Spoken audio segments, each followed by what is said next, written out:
Assalamualaikum, selamat sejahtera, wanakem, tajahau.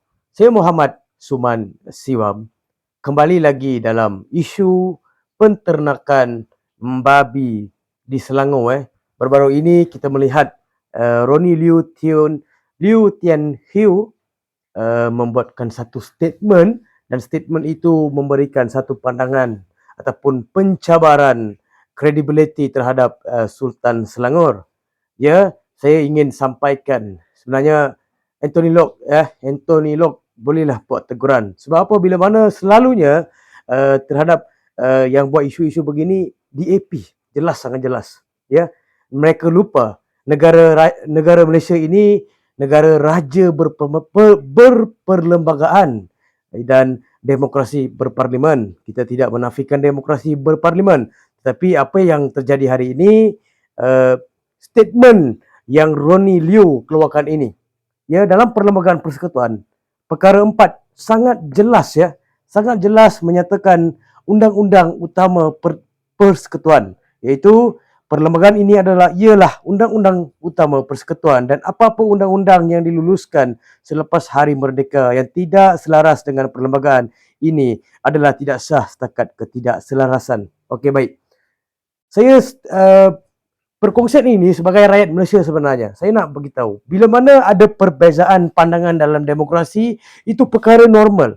Tapi bila mana kita lihat titah Sultan Selangor ini sangat jelas, ya. Sebab perbezaan mereka ini, mereka mengusarkan awam. Ya, seolah-olah agung ataupun sultan di Malaysia ini tidak berkuasa.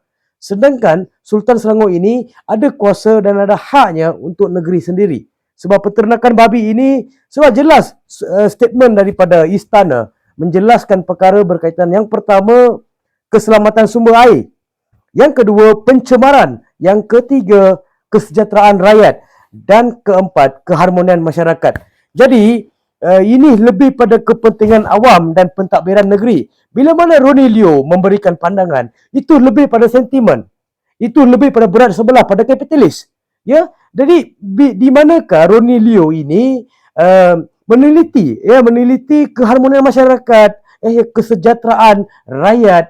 Sebab ini perkara yang kita sama-sama perlu berfikir, ya, untuk masa akan datang, ya, dan untuk masyarakat setempat. Sebab kegusaran terhadap penternakan ini kita perlu lihat daripada segi pandangan masyarakat. Ya, sebab kita tengok bila mana Sultan Selangor punya statement, ya, pandangan Sultan Selangor lebih pada kebimbangan masyarakat. Bila mana Roni Liu bagi pandangan lebih pada kebimbangan tidak boleh ternak babi, boleh pula cabar di mahkamah. Ya, lebih pada kapitalis. Kita perlu lihat daripada konsep masyarakat.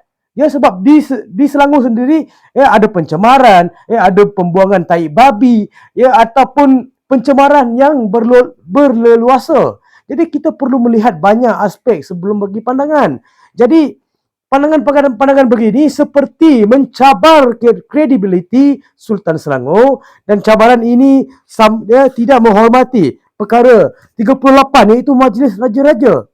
Ya, kita perlu bagi pandangan sebagai negara demokrasi, tetapi kita tidak boleh memberikan pandangan terhadap Sultan begitu transparan, sebab ini melibatkan kredibiliti Sultan sebagai yang menjaga negerinya. Dan Sultan ada haknya untuk memberikan pandangan-pandangan begitu di atas kebimbangan masyarakat, ya, kebimbangan orang ramai.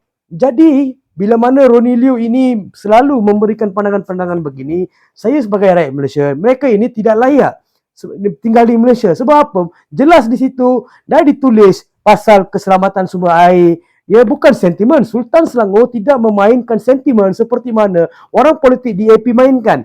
Jelas di situ DAP memainkan sentimen kapitalis yang mementingkan suara-suara sumbang daripada pihak-pihak tertentu, tetapi tidak mewakili kesejahteraan menyeluruh pada masyarakat di Selangor.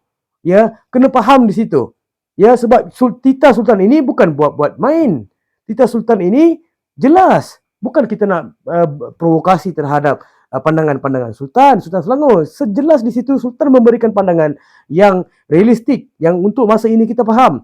2 kali dah, ya, tidak berkenan, tetapi masih lagi cabar-mencabar, masih lagi masuk DUN.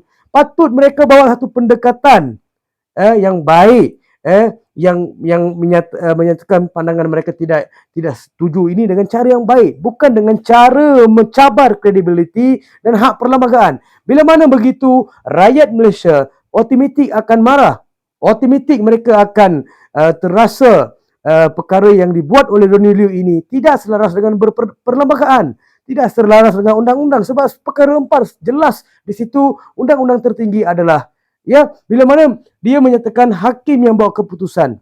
Hakim yang bawa keputusan. Tidak ada masalah bila dibawa ke mahkamah, hakim yang akan bawa keputusan. Tetapi pandangan Sultan ini perlu diambil kira daripada pelbagai aspek. Itulah saya punya pandangan terhadap MP-MP DAP yang selalu mencabar titah-titah Sultan ini. Ini bukan pertama kali, dah berkali-kali, tetapi masih lagi dicabar, masih lagi dibuat. Sebagai rakyat Malaysia, itulah bencinya orang terhadap DAP. Boleh lihat hari ini pandangan-pandangan mereka ini lebih pada kapitalis, lebih pada satu pihak, lebih pada bangsa dia saja. Bangsa lain bila ada masalah dia tak ke depan untuk berbicara begitu. Tapi bila kena dekat DAP dengan bangsa dia sendiri, dia akan bertungkus lumus untuk membenarkan apa yang dia buat. Sekian, terima kasih daripada saya, Muhammad Suman Siwam.